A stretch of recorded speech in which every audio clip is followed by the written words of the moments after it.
Thank you for all of your generous donations to support the Unite for Safe Care campaign. Your tax-deductible donation will support the Patient Safety Movement Foundation's ability to continue to raise awareness about unsafe care. Today is just the beginning and the tip of the iceberg. If you would like to contribute, make a donation by texting UFSC to 44321 or use the Donate Now link on this page.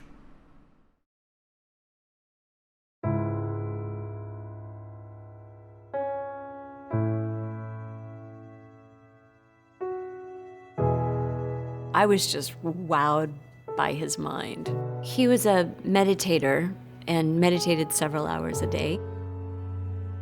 He got it in his head that he was going to meditate on this bench, which was kind of, I call it a perch. I hear this, thud, and I jump up and run over. His head didn't actually have an impact on the outside that was visible, it was on the inside. It created such a small bleed that it was hardly noticeable. The only reason I even knew is he was wearing shoes and there was a noise, and I looked down and I said, "Honey, your left leg is dragging." And the doctor said, "Go to the hospital right away." They told us that he had a subdural hematoma. He went into surgery the next morning. They said it went well. They were very positive about it. We were in the hospital for 13 days. And it felt like some things were clearly going well and other things were clearly not going well. We would report that, he'd had another chest spell, or his arm was numb again, or he had pain. That was followed by what was later called a grand mal seizure. They ran test after test, more CT scans, a chest scan, all day for hours. And then Yogiraj looked at me and said, "It's happening again." And we get to ICU, and the woman who's in charge of the room says that they think there's probably a blood clot. And she just said, "This doesn't usually go well, and he could die." I could tell that they were, they really, really wanted him to be okay.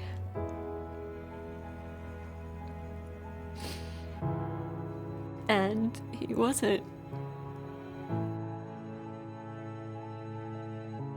A couple of months later, we got the autopsy report, and I poured through it, and I actually set up an interview with the doctor who performed the autopsy. And part of it was about, was the blood clot visible? Was this conclusive? And he said it was absolutely conclusive. This was a complication of hospitalization. It wasn't because of his original traumatic brain injury. A lot of the things we were reporting are, in fact, indicators of a DVT and a PE. It's the most common cause of preventable hospital death. In my mind, more could have been done for sure. Compression socks. He did have the electronic version of it during the surgery and that day when he came back into the ICU. But the next day he started PT, they came off and they never went back on again. So I don't think it was just not on my radar. I don't think it was on anybody's radar. I've spoken about this with medical professionals, and I hear the same thing every time. "I'm really glad you didn't say what hospital it is, because I'm gonna leave this room wondering if it could have been mine." I really miss him a lot. He was my angel when he was here, and he's my angel now. That was a powerful video from Vonda. Wow. As we open up our next segment of the program, the video you just watched will help you understand why creating a culture of safety in healthcare is the keystone to improvement.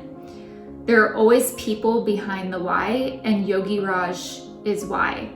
He's the one that I think about constantly. He died a preventable death, and we can learn from it. The way I always think about it is if you don't have a culture of safety, building improvement projects to avoid medical errors such as blood clots in Yogiraj's case, infections, medication errors, etc., you're building those processes on top of a sandy foundation, and long-term they won't be successful. Culture is essential, and it serves as a solid foundation to build process improvement projects on top of to be successful. Yogiraj's story gives us a real-life glimpse into a health system that shut down when the family wanted answers. Now let's hear from Donna Prosser. Thanks, Arianna. You're so right. Without a culture of safety, we'll never be successful in eliminating harm from medical error. But in order to create a solid foundation for safe and reliable care, hospitals also need to establish a process for continuous improvement and to ensure that those improvements are sustained. But this is really hard work, and many hospitals across the globe haven't yet been successful at this. But some are leading the pack and have truly begun to create lasting change in their organizations. Person and family-centered care is key to what we do. For decades, we have been a profession taking care of patients, and that's a mistake. What our obligation is to do no harm. And to do no harm, we must begin by focusing on who the person is and partnering with that person in their life and wellness. Persons and families can participate in care in the acute care setting and in all healthcare settings by asking why. Why, what, and how. Be inquisitive. Your physician, your nurse, your physical therapist is another person with a set of expertise that they're trying to use for you. You have the honor of making sure that what's happening is working for you. You and your family can participate in care by not only asking the questions, but being an active partner. All of us have an obligation to actively participate in our health and wellness, and by doing so, we assure zero harm ever occurs. One of the major challenges in patient and family engagement is the learned helplessness that's been socialized into patients for generations, that our job basically is to comply and to follow directions. And I think patient and family engagement is a way to activate and claim that owner of our body's role in our care, whether it be at the bedside where we're being treated, or as a volunteer in organizations that we rely on to deliver care. More and more hospitals are starting patient and family advisory councils or finding ways to put patients or family members on improvement teams or even on governing boards or committees that report to governing boards. And I think those are important transformation strategies. The culture changes when the voices in the room change.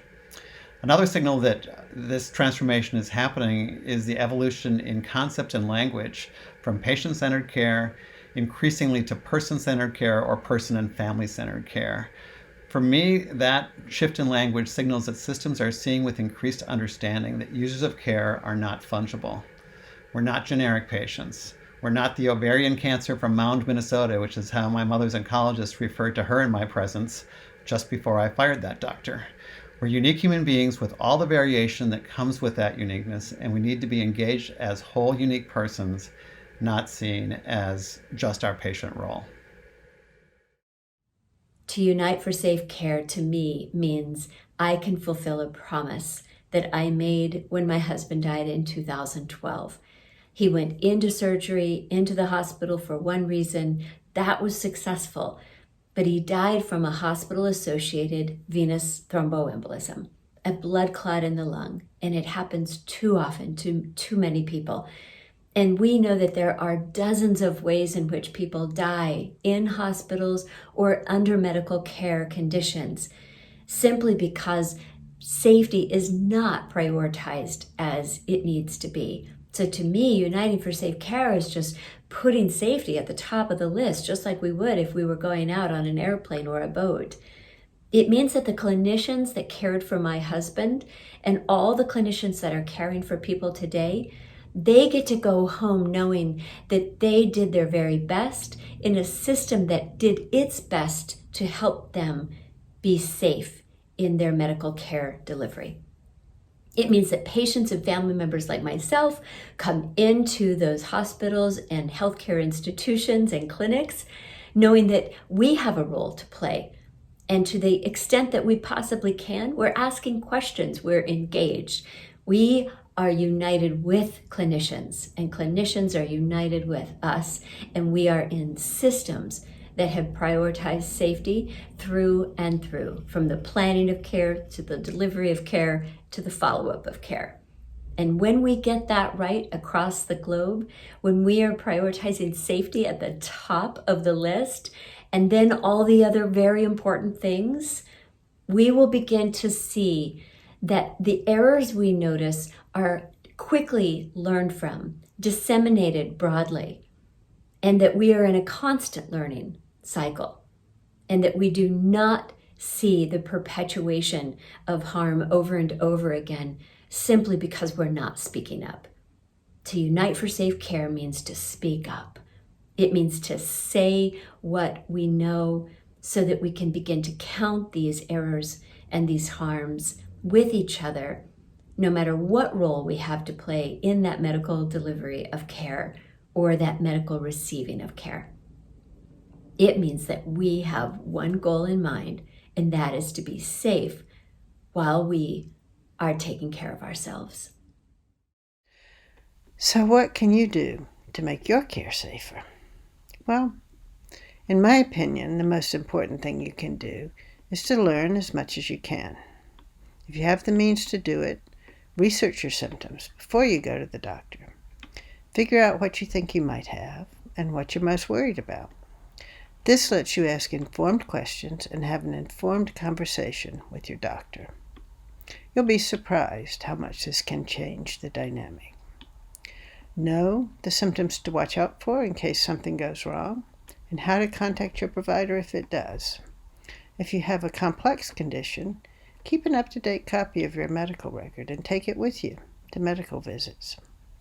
It's very likely that your copy will be the most complete one anyone has. You are the keeper of your care. And if you see a problem in your care, report it to the facility or on the patient survey you might receive. You won't always see action, but healthcare systems pay attention to what their patients think, and they can't fix what they don't know about. When I have to go to the hospital as usually a caregiver for a patient, because I would probably have my own caregiver if I had to be hospitalized myself. But when I go, I think of myself as a driver of a car. And when you're a driver of a car, you know that you're not guaranteed a safe experience. You have to be careful. You've got to do your job to look both ways at intersections, be alert for risk, check your mirrors to see what's happening around you, and drive with just sort of a heightened awareness that there could be some variable, some vector that could happen at any time that you're going to have to manage to avoid an accident. And that's how I approach being a family advocate. And it gives me confidence that my job is to speak up and not to be intimidated, to report things, to point out things that can be improved, even if it's an awkward conversation. And I hope that's a useful concept for you. It really has helped me in my role as a family caregiver. I think the challenge now is with COVID, that we now have to be doing that increasingly by phone or FaceTime, and we're all figuring out how to do that. But it is still, we'll figure it out. I mean, it's a useful concept to me, and I hope it is to you. Thanks so much. It's been my pleasure to offer these thoughts to you today at this important conference.